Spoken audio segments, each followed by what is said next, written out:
हाँ हवेनो पॉइंट एवो छे के आ स्त्री सुख अगर तो विषय सुख एनु परिणाम शू छे। हाँ अगर तो टूंक में दुखनु कारण शू तो जे कारण छे एमां कबीर साहेबे कह्युं छे के लसण की गंध अने पर स्त्रीनो संबंध है कि लहसुन की गंध और परक्रिया का संबंध ये ज्यारे त्यारे खबर पड्या वगर रहती नहीं। આપણે ગમે તેવા ઢોંગ પીસોડા કરીએ તો પણ પાપ તો પોકાર કરીને બહાર પડ્યા વગર રહેતું નથી। નહીં કીધું છૂટવાનો ઉધમ કરે એમ જીવ બંધાય। હા એટલે આપણે એનો પરિણામો જોઈએ તો આગળ પ્રથમ તો આપણે જોઈએ કે કબીરજી બીજું એ પણ કહે છે કે હે મહાઠગીની तेरी नजर में कबीरा नहीं आएगा। हाँ एटले खास करीने आपणे जोईए तो निरंत काव्य में निरंत महाराज आ स्त्रिया शक्ति नो एटले स्त्री में आशक्ति एनु दुख शू छे। हाँ ए दुखनु मूळ घर ए काम में आशक्ति ये छे। एना माटे निरंत महाराजे निरंत काव्य में पान नंबर 155-56 पर बहु सुंदर एक कविता लखी है कि मूर्खा स्त्री में तू लबदाणो हरिनो विवेक ना पीछाण्यो मूढ़ रस्तो ते नव जाण्यो मारी मारी करी सुख माण्यो खरा खत्ता खाशो ज्यारे मारी भूली जाशो त्यारे मारी मारी बोले तू तो ए नव जाने कहूँ छू तो हमारी वाणी मानो साची तारी नथी ए छे काची नाम एक निरंत का सत्य बीजी जानो काची मत्य करे लीला खोटी नारी तारी मती ने जान भमाड़ी एने नथी तू के तारो कोई वो तो लाग तू देखती जोई दूजी बात वाको नहीं जान वाको करवो छोड़ो वखाण कर्म जोगे मळे नारी सारी जानो भवमा दिया बुराड़ी मळे कभाड़ जा जो नारी ज्ञानी माने तेने सारी शिष्यो जाको नारी बुंडी वाकी दशा जानो रूड़ी हरि नाम कदी समरावे वाके प्रसाद से हरि पावे सारी ते तो जानो बला निरंत सत्य कहे छे भला ऐसी तो जानो ऐसी तो एटले ए तो सगी जानो धननी नथी तारी के तारा मननी जुओ अठीली पतिव्रंता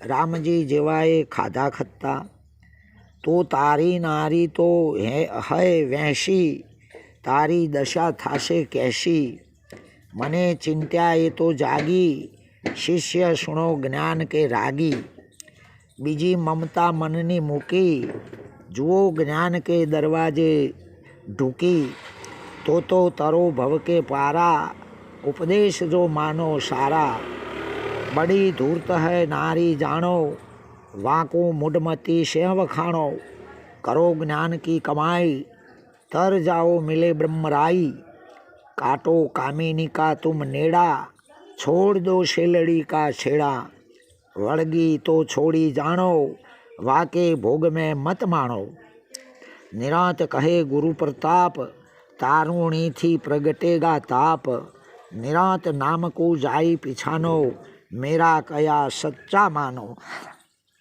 तो आ रीते આ કાવ્યના અનુસંધાનમાં એવું થાય કે સ્ત્રીયાશક્તિ દુઃખનું ઘર તો છે જ. હા, એટલે જે વિષયમાં વશ થયો છે એ મૂર્ખ છે, પરંતુ વિષયમાં આસક્તિ હોવા છતાં પણ બીજાને માનવા દેતો જ નથી. હા, એને અને અધ્યાત્મમાં ભળીને નિર્દોષ થવા માગે છે એ તો વળી મહામૂર્ખ છે. અને જે પર વિષયનો આધીન થયા છે અને એને તો મૂર્ખાઓનો સરદાર કહેવાય છે.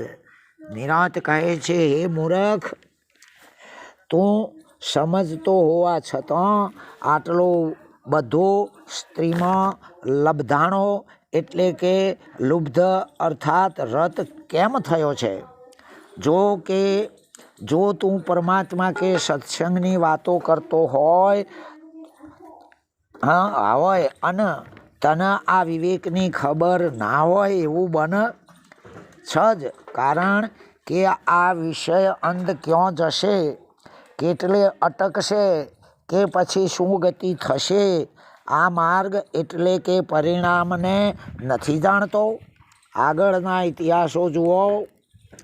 આમાં શિખામણ નું ક્યાં આવે છે? આમાં કોઈ શીખવાડવાનું નહીં કે જેથી તું સ્ત્રીને અગર તો સ્ત્રી વિષય સુખને મારી જ કહી રહ્યો છે.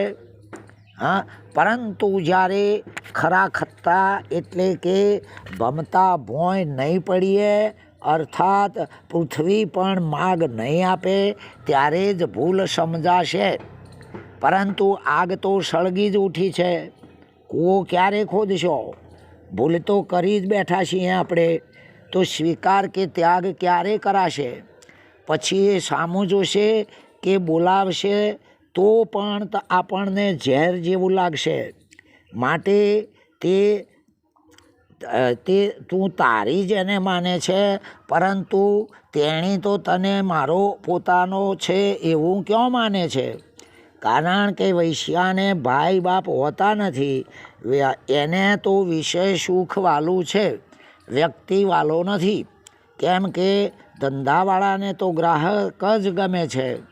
કોઈક વિવેકી અને લાગણીવાન ચેતાવે તો એની વાણીને ઉલટું વેર ઝેર બોધ્યા સિવાય વાત સાચી અને હિતકારી જ માનવી જોઈએ. કારણ કે જેનું મત પગની પાનીએ જ હોય એ કોને ખબર નથી? એ તો હજારોનો માથો કપાવ્યો છે. શું આ વાત જગ જાહેર નથી? છે જ. માટે એક પ્રભુનું નામ અગર તો ભજન એ જ સાચું સુખ છે એમ માનો. એ સિવાય બુદ્ધિ પણ કાચી જ જાણવી. વળી નારી નવદ્વાર, નવે જગ્યાએ છિદ્ર અને નવ ચારિત્રો અનંત પ્રકારનો, જેને સ્ત્રી ચારિત્ર ચાણક્ય પણ કહે છે. માટે સ્ત્રી ચારિત્ર કે ચેનચાળા અગર તો ખાનગી ઈશારા કરી અથવા તો બની ઠની કે પછી દયા આવે એવી બનીને આપણી મતિને ભ્રષ્ટ કરી દે છે, અર્થાત મતિ ભ્રમિત થાય છે. એને દરરોજના 10 નવા હોય, ગોરમાં પહેલાં 15 તમે તો હોળમાં. આ આપણને કોઈ ખબર નથી, એ તો એની નજર જોઈને જ દેખાઈ આવે છે. માટે આવવાની કોઈ પણ વાત સાંભળ્યા સિવાય એનો સંગ કે છેડો ફાડી નાખવામાં મજા છે. વળી એનો વખાણ તો કદાપી પણ કરવો જ નહીં, નહીંતર વખાણી ખીચડી દોંતે વળગવાની જ છે.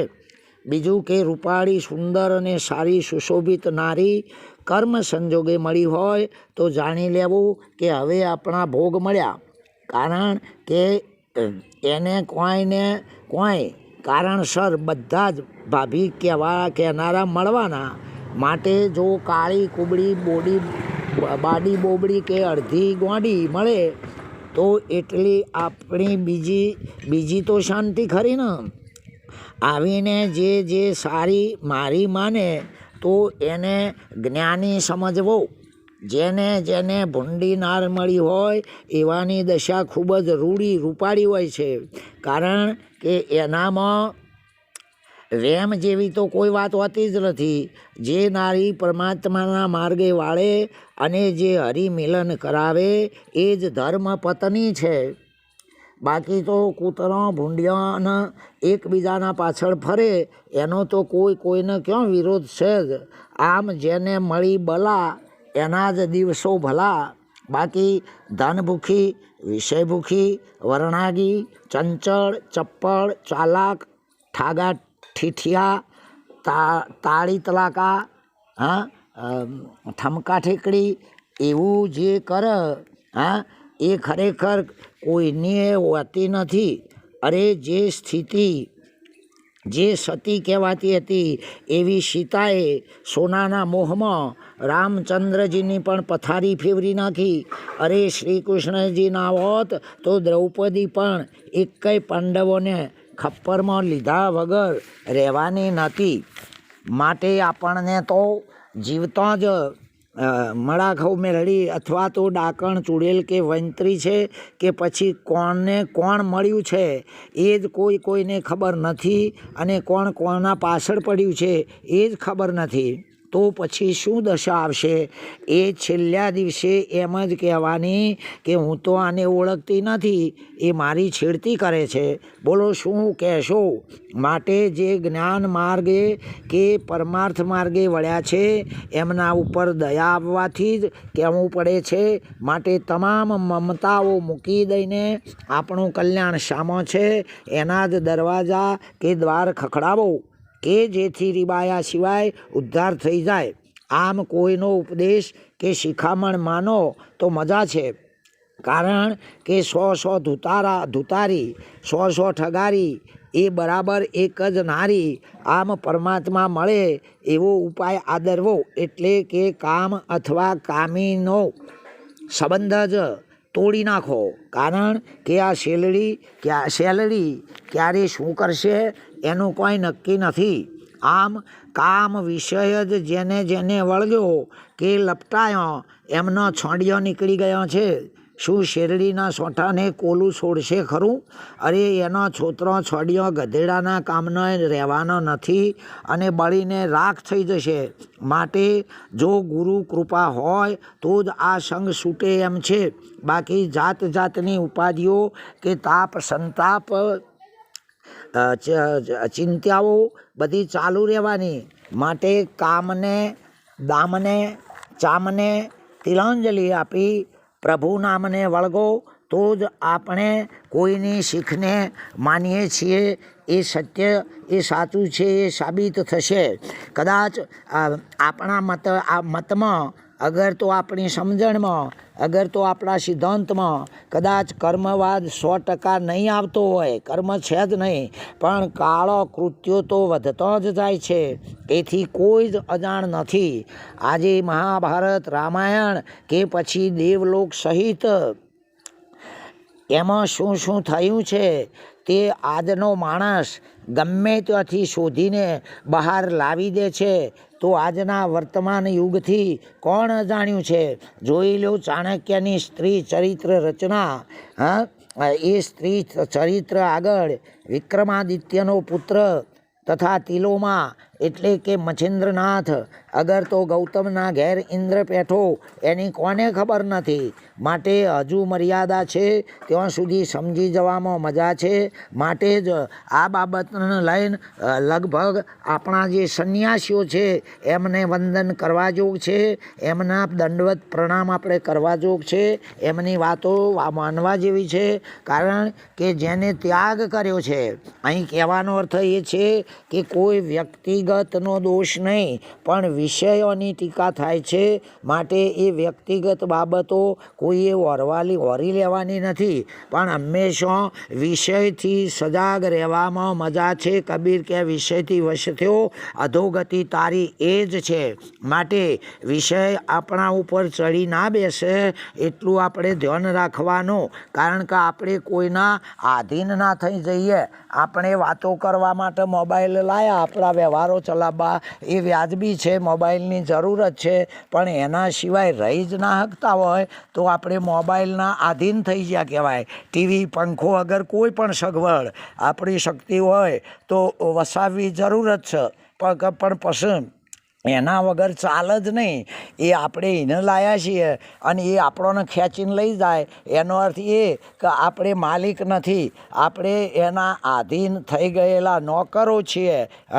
એમ આપણે મહાપુરુષોનો આપણા ગ્રંથો બધું જોઈએ અને આપણા સદગુરુની એ જ શિખામણ છે કે કોઈના આધીન ના થાવ તો તમે વિશ્વનું અધિષ્ઠાન છો. કોઈના આધીન થવાય નહીં, કારણ કે આખા મકાનના નીચે પાયો હોય એ પાયો કદી ઉપર જતો ના રહે. એમ જે સંતો કે જે સમજુ પુરુષો, જે આપણા સંન્યાસીઓ, જે ત્યાગીઓ, વિદ્વાનો, વેદાંતિઓ, અગર તો હર કોઈ લાગણીશીલ કોઈ પણ હોય એ બધા જ આપણને આપણે એમને નમવું જોઈએ, માનવા જોઈએ, કારણ કે એમને આપણે કોઈ લેવા દેવા નથી, છતાંય પણ આપણા જીવનની જે લાગણી અને લમણો રાખે છે. એટલા માટે કે જેમ બને એમ જેટલો ત્યાગ થાય એ ત્યાગ જેવો કે કોઈ જગ્યાએ મજા નથી. માટે પરમાત્માનો દરવાજા ખોલવાથી જે સુખ થાય એ સુખ, પરમાત્મા મિલનનું, ભક્ત ભગવાનનું જે સુખ છે એ સુખ કોઈ પણ વિષય, વ્યક્તિ કે વસ્તુમાં નથી. માટે આપણા દુઃખનું કારણનું મૂળ આપણે જ નહીં કાઢી નાખીએ તો બીજાને કોને પડી છે. ઓમ તત્સત. પરમાત્માએ સદગુરુ મહારાજનો જય. આ કોઈ વ્યક્તિગત બાબત નથી, કોઈની ઉપર ધારણા કરીને કહેવામાં આવેલું નથી. સદગુરુ મહારાજનો જય.